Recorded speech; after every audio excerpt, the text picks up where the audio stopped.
Okay, here we are back again today, and we're in our trade.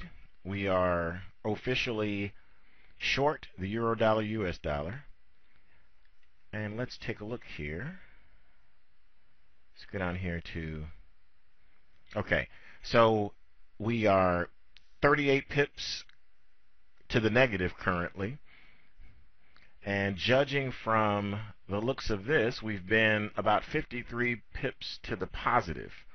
So we've had an opportunity here to take profits if that is what we wanted to do. We wanted to stay in this trade longer for the purposes of demonstration and not set any trailing stops. We'll pop in here to the hourly and take a look real quick. We broke through here and sold off. Went down nicely. Now actually when we were 53 pips to the good, we could have actually placed a break-even stop right back here where we were in the market before, if, again, our trading methodology was calling for that particular type of stop.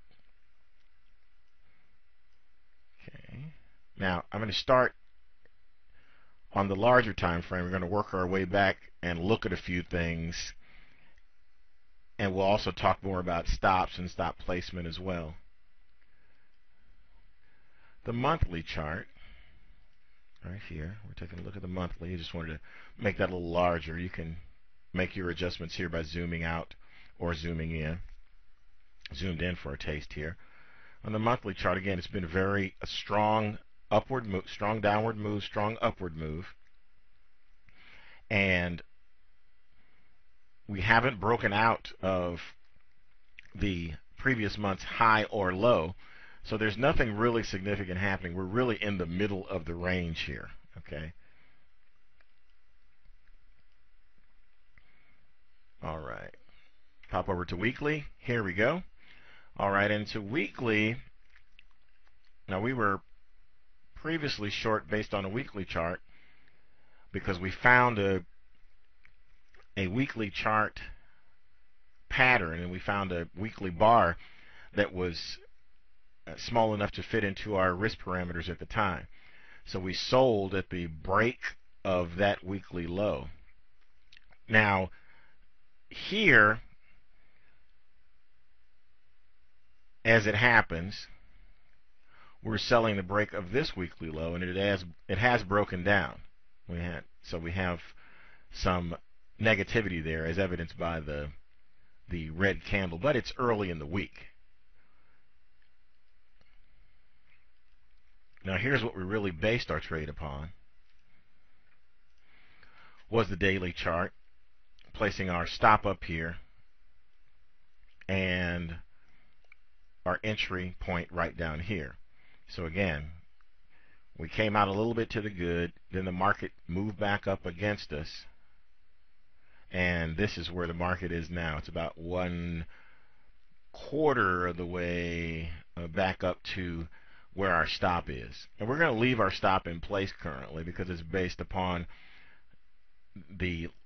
what we've got drawn up here, where the market had a little problem getting through that as our resistance line. It did break through support, and we sold based upon that. Take a look at the 4-hour here. Top down trading again. Had a nice size bar down, and then a turnaround bar. And this is the reversal bar here, actually. It's the bar up.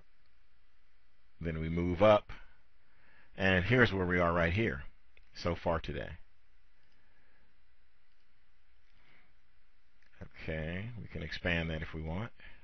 Since we've been expanding them, we'll take another look at it this way. Now here we are. We've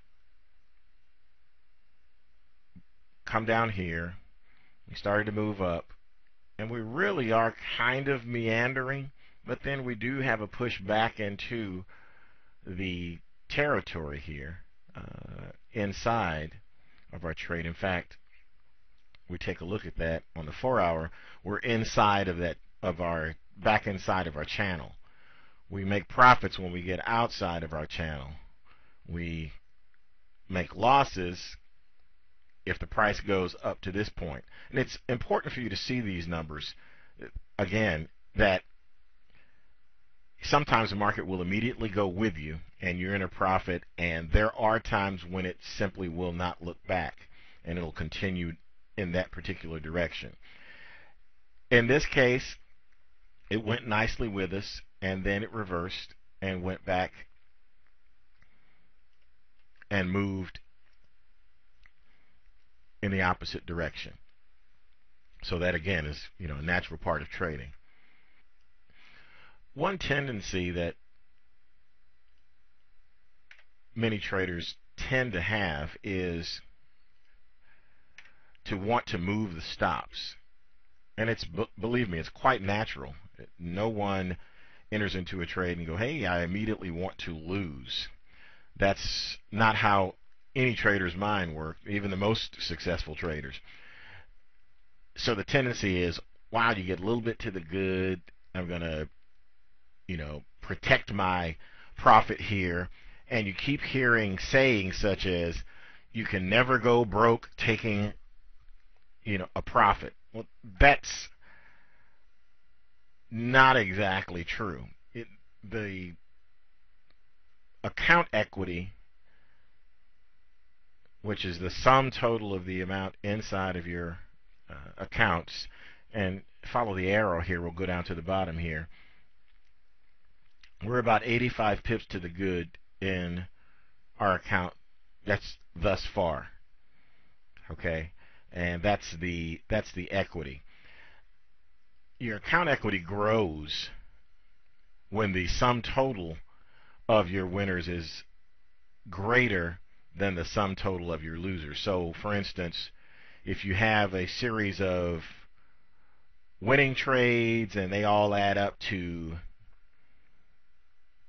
$15,000, and all your losing trades all added up to $10,000, then you've made a $5,000 profit on top of your initial equity, whatever that might have happened to be, what that might have been at the time.